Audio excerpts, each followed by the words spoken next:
Hello my dear cadet, welcome to the success tree defence. आज हम लोग discussion करने जा रहे हैं 10 most important question of Indian geography. तो कैडेट्स, आपको पता है कि पिछले लेक्चर्स में 10 मोस्ट इंपॉर्टेंट क्वेश्चन ऑफ हमने करंट अफेयर डिस्कस किया। उसी लेक्चर्स को आज हम कंटिन्यूटी में ले रहे हैं। जो 10 मोस्ट इंपॉर्टेंट क्वेश्चंस है वो आने वाले एनडीए 2024 में जो अप्रैल में आपका पेपर होगा उसके लिए वेरी वेरी इंपॉर्टेंट है। इसमें हमने क्या किया कि हर चैप्टर से 10 मोस्ट एक्सपेक्टेड क्वेश्चन लिया है जो इसके आने के चांसेस है और यूपीएससी इसको पूछ सकती है। तो क्लास के साथ आप भी प्रिपरेशन करते रहिए और 10 मोस्ट क्वेश्चन को देख के प्रैक्टिस बनाइए और साथ में अपने अवेयरनेस को भी अच्छा कीजिए, जो आने वाले अप्रैल के पेपर में आपके लिए वेरी वेरी हेल्पफुल होगा। और थैंक्स फॉर द वाचिंग और don't forget to subscribe the channel को जरूर सब्सक्राइब कीजिए कि जो भी वीडियो एक्सपेक्टेड क्वेश्चन का हम डाउनलोड करें या कोई भी इंडिया से रिलेटेड क्वेश्चन को हम डाउनलोड करें तो आपको मिल सके। और यही वीडियो आपके हेल्पफुल होंगे आपको एग्जाम को क्रैक करने में, खासकर गैट के पेपर और मैथ्स के पेपर के लिए। तो आइए लेट्स सी। उससे पहले हम लोग थोड़ा सा डिस्कशन करें कि जो कैडेट इंटरेस्टेड है, हमारा 100 बैच लॉन्च हो रहा है 15 दिसंबर से। आप ज्वाइन कर सकते हैं और अपने प्रिपरेशन को और भी बेटर कर सकते हैं, जिससे आपका कॉन्फिडेंस लेवल भी ऊपर को बढ़ेगा। अब आइए हम लोग डिस्कस करें 10 most important question of Indian geography. तो इंडियन ज्योग्राफी के स्टडी करने से, लास्ट 10 ईयर्स पेपर के स्टडी करने से पता लगता है कि 3 चैप्टर्स है इंडियन ज्योग्राफी के जहां से मैक्सिमम क्वेश्चन इंडियन ज्योग्राफी के पूछे जाते हैं। अभी रिसेंटली जो पेपर हुआ सितंबर में 2023 में, वहाँ इस बार सबसे ज़्यादा इंडियन ज्योग्राफी के क्वेश्चन आए थे। अगर देखा जाए करंट अफेयर स्ट्रैटेजी के बाद तो इंडियन ज्योग्राफी से इस पर काफ़ी क्वेश्चन पूछे गए। पिछले अप्रैल में फिजिकल एंड वर्ल्ड ज्योग्राफी से ज़्यादा क्वेश्चन पूछे गए थे और इस बार क्या हुआ कि जो पेपर हुआ उसमें मैक्सिमम क्वेश्चन इंडियन ज्योग्राफी के पूछे गए। अब इंडियन ज्योग्राफी से जो क्वेश्चन पूछने का ट्रेंड होता है, ये 10 चैप्टर से पूछते हैं। जैसे एक लोकेशन ऑफ इंडिया, भारत की अवस्थिति पर क्वेश्चन पूछते हैं। उसके बाद फिजियोग्राफी एंड स्ट्रक्चर्स के ऊपर क्वेश्चन पूछते हैं। फिर ड्रेनेज सिस्टम, रिवर सिस्टम के ऊपर पूछते हैं। फिर क्लाइमेट ऑफ इंडिया के ऊपर पूछते हैं। फिर नेचुरल वेजिटेशन के ऊपर क्वेश्चन पूछते हैं और national park, wild life sanctuary, bio reserve और वेटलैंड के ऊपर एक क्वेश्चन आते हैं आपके। फिर सॉइल एंड एग्रीकल्चर के ऊपर क्वेश्चन आते हैं। मिनरल और इंडस्ट्री से क्वेश्चन आते हैं और ट्रांसपोर्ट के क्वेश्चन आते हैं और ट्राइब्स एंड पॉपुलेशन के ऊपर क्वेश्चन आते हैं। तो 10 इन टॉपिक का प्रिपरेशन कर ले तो आप एनडीए में कोई भी क्वेश्चन इंडियन ज्योग्राफी के आए, आराम से हम इजीली क्वेश्चन को आप क्रैक कर सकते हैं और सॉल्व कर सकते हैं। आज का जो सेशन है 10 मोस्ट इंपॉर्टेंट क्वेश्चन हमने पिकअप किया है जो आपके प्रैक्टिस के लिए है और खासकर जो कैडेट्स पहले से एनडीए देने जा रहे हैं उनके लिए बहुत ही हेल्पफुल है। जो नए कैडेट्स हैं वो अनुभव कर सकते हैं कि हमको प्रिपरेशन का लेवल इस तरह करना चाहिए। तो आइए first question of the day. जो पहला क्वेश्चन है, कहता है the Indian standard time 82 degree 30 degree east longitude run through which of the following state mention below. तो ये क्वेश्चन इंडिया में कम से कम 2 बार रिपीटेशन हो चुके हैं और इस बार आने का बहुत इंपॉर्टेंट चांसेस है। तो ये पूछ रहा है कि जो इंडिया का स्टैंडर्ड टाइम है 82 degree 30 minute east of longitude run through which of the following state mention below. तो इंडिया का स्टैंडर्ड मीडिया आपको बताइए कि जो जीएमटी ग्रीनविच मीन टाइम होता है उससे हमारा जो इंडिया का जो आईएसटी है वो 5 आवर्स 30 मिनट्स अहेड है, आगे है। और पूछता है कि जो भारत के मिडिल से, तो आपको ये यहाँ थोड़ा सा कॉन्सेप्ट समझना है क्वेश्चन को सॉल्व कर। लॉन्गिट्यूड और लैटिट्यूड, तो लैटिट्यूड में पैरेलल लाइन्स होते हैं, लॉन्गिट्यूड में वर्टिकल लाइन होते हैं और पृथ्वी के बीचों बीच जो लाइन क्रॉस करती है, जो लंदन से ग्रीनविच मीन टाइम से क्रॉस करती है, उसको एक तरह से, तो उस लाइंस के भारत के बीचों बीच जो लाइन क्रॉस करती है उसको इंडियन स्टैंडर्ड टाइम कहते हैं। अब भारत के बीचों बीच जो लाइन क्रॉस करती है इसको इंडियन स्टैंडर्ड टाइम कहते हैं। पूछता है कितने राज्यों से क्रॉस करती है।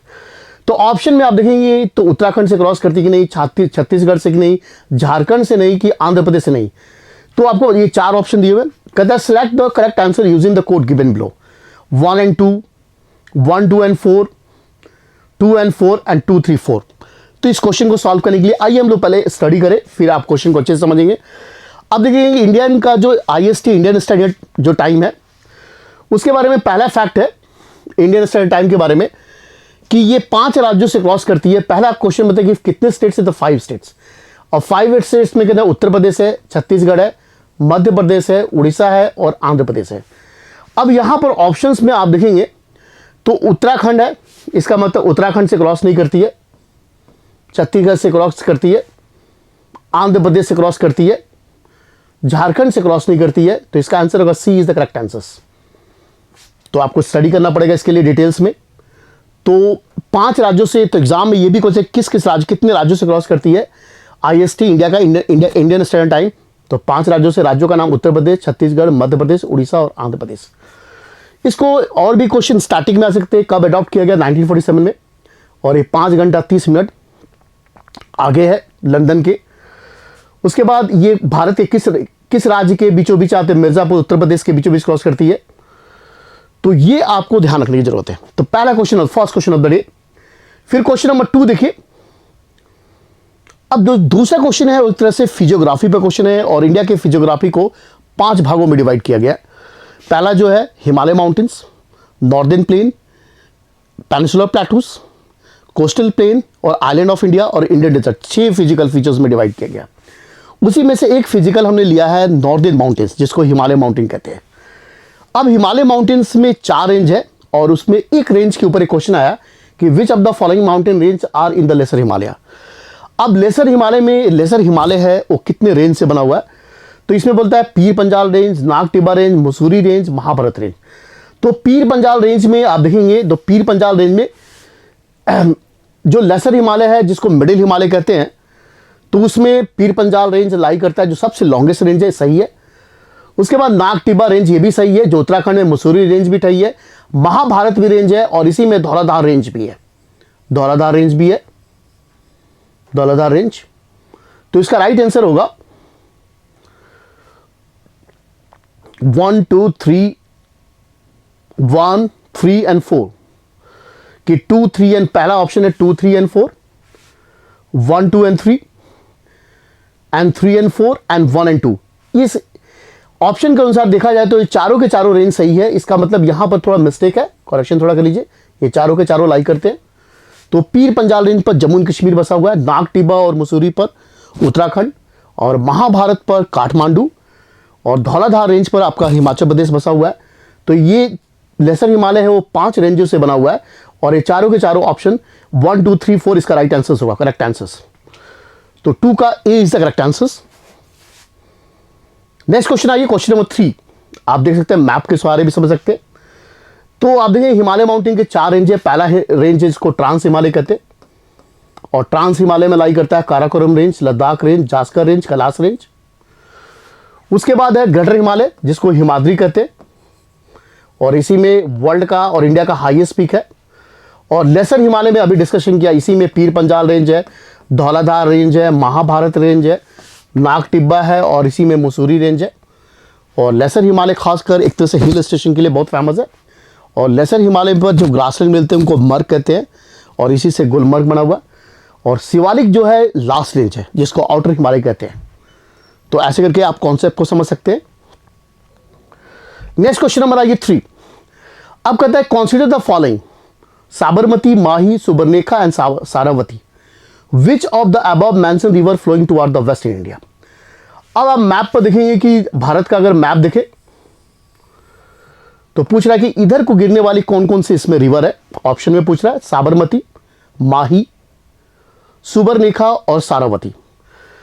तो साबरमती आपको पता है, ये रही साबरमती, ये वेस्ट की तरफ गिरने वाली साबरमती है। माही भी है, सुबर्णरेखा नहीं है, और सारावती है। तो 1, 2 एंड 4, तो B is the correct answer होगा। इसका B is the right answer होगा। अब हम लोग देखते हैं आके मैप पर, थोड़ा सा आपको प्रैक्टिस करवाता हूं। तो आप देखेंगे जो वेस्ट की तरफ गिरने वाली सबसे इंपॉर्टेंट रिवर लूनी है, साबरमती है, माही है, नर्मदा है, तापी है, मांडवी है, जुआरी है, सारावती है, भरतपूजा है, पेरियार है। तो ये आपको ध्यान से रखना है कॉन्सेप्ट में। तो वेस्ट की तरफ कौन कौन सी रिवर गिरती है? तो पहला लूनी, साबरमती, माही, नर्मदा, तापी, मांडवी, जुआरी, सारावती, पेरियार, पंबा भी है। अगर पूछे कि ईस्ट की तरफ कौन कौन सी रिवर गिरती है, जैसे दैट मीन्स कि बे ऑफ बंगाल की तरफ, तो ये रहा सुबर्णरेखा जो ऑप्शन में था आपका, बैतरनी है, ब्राह्मणी है, महानदी है, गोदावरी है, कृष्णा है, पनेरू है, कावेरी है, वेगई है। तो ये आप ध्यान से रखिए, सुबर्णरेखा, बैतरनी, ब्राह्मणी, महानदी, गोदावरी, कृष्णा, पेनेरू, कावेरी और वेगई। तो ये कुछ इंपॉर्टेंट रिवर है जो एक तरह से ईस्ट की तरफ गिरते हैं। तो एक क्वेश्चन इससे बार बार पूछे जाते हैं जो आपको प्रैक्टिस करा रहे हैं, इससे आपका कॉन्सेप्ट भी बन रहा है।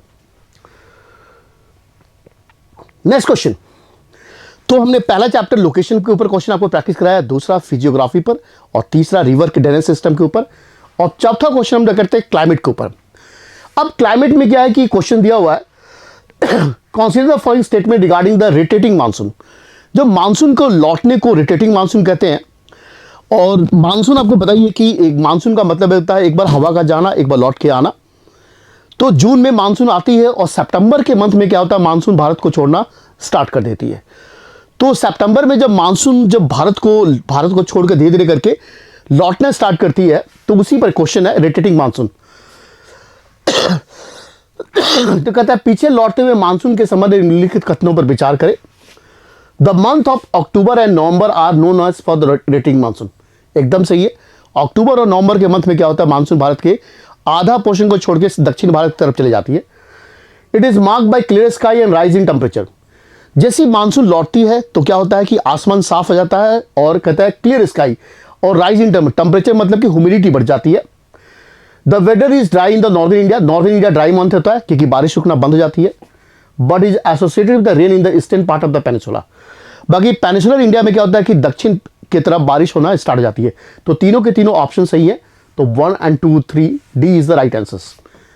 तो रोटेटिंग मानसून के ऊपर जो क्वेश्चन है वेरी वेरी इंपॉर्टेंट है, इस बार चांसेस है इसका आने का, इसलिए 4 का D is the right answers. Next देखिए आप, अब देखिए मैप के सारे और भी डिस्कशन देखिए, सारे मानसून की हवा लौट रही है और लौटते हुए मानसून को रोटेटिंग मानसून कहते हैं। लौटते समय मानसून क्या होता है, क्योंकि आसमान एकदम क्लियर हो जाता है और ह्यूमिडिटी बहुत होती है। और लौटते समय दक्षिण भारत में क्या होता है कि पेनिसुलर इंडिया पर बारिश करती है और फाइनली दिसंबर के मंथ में भारत को छोड़ के एक तरह से ऑस्ट्रेलिया को शिफ्ट हो जाती है। तो ये है मानसून के ऊपर क्वेश्चंस। अब पांचवा क्वेश्चन है नेचुरल वेजिटेशन, प्राकृतिक वनस्पति। प्राकृतिक वनस्पति के ऊपर भी हर साल क्वेश्चन इंडिया में पूछे जाते हैं और वेरी वेरी इंपॉर्टेंट क्वेश्चन। आज जो क्वेश्चन पिकअप करने जा रहे हैं उसके चांसेस बहुत है आने के एग्जाम के लिए। तो पहला क्वेश्चन है कि कंसीडर द फॉलोइंग स्टेटमेंट। तो ये कंसीडर द स्टेटमेंट दिया गया है खासकर दक्षिण भारत के पर्वत के ऊपर एक क्वेश्चन है। द साउदर्न फॉरेस्ट के ऊपर एक क्वेश्चन है, कह रहा है the temperate forest in the Nilgiri, Annamalai hills and Parli hill are called shola forest. तो कहता है नीलगिरी और अन्नामलाई हिल्स और पार्ली हिल्स पर जो वन मिलते हैं उनको सोला का वन कहते हैं। एकदम सही है। सोला फॉरेस्ट है हाई वाटर रिटेंशन कैपेसिटी। जो सोला फॉरेस्ट होते हैं वो एक तरह से पानी के रिटेंशन को बने कैपेसिटी, बहुत डेंसिटी फॉरेस्ट का ज़्यादा होता है। तो पानी जब वर्षा का जब पानी होता है तो क्या होता है उनको रोक लेते हैं, जिससे बहुत सी रिवर निकलती है सोला फॉरेस्ट से। The tree include magnolia, laurel, cinchona and wattle. तीनों के तीनों स्टेटमेंट सही है, 1 2 and 3। आइए इसको मैप के सहारे और भी हम लोग समझे। तो ये आप देखेंगे कि ये हमारा जो मैप है और ये है वेस्टर्न घाट और ये है आपका इलाका सोला फॉरेस्ट का, जहां पर वाटर कैपेसिटी जो सोला फॉरेस्ट होते हैं एक तरह से पानी को रोक देते हैं, जहां से सोला फॉरेस्ट से बहुत से रिवर राइज करती है। तो ये आपको ध्यान रखना है। तो नीलगिरी हिल्स और पार्ली हिल फॉरेस्ट को सोला कहते हैं और हाई वाटर इंटेंसिटी, और इसमें जो पेड़ मिलते हैं आपको पता लग गया कौन कौन से पेड़ मिलते हैं। नेक्स्ट क्वेश्चन हमारा ये 6।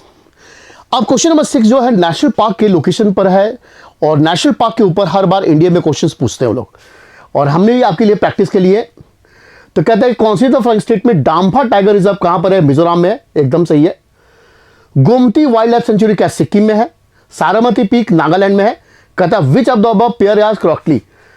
तो डाम्पा टाइगर रिजर्व मिजोरम में एकदम सही है। जो गोमती वाइल्ड लाइफ सेंचुरी वो सिक्किम में नहीं है और त्रिपुरा में है। और सारामती पीक नागालैंड में एकदम सही है। तो इसका आंसर होगा 1 and 3, C is the correct answers. तो ये आपके एक तरह से नेशनल पार्क और टाइगर रिजर्व के ऊपर क्वेश्चंस थे। अब आइए इसको रिवीजन आपको कराते हैं। अब टाइगर रिजर्व इन इंडिया, अगर एग्जाम में जो टोटल टाइगर रिजर्व भारत में कितने हैं, 54 टाइगर रिजर्व है।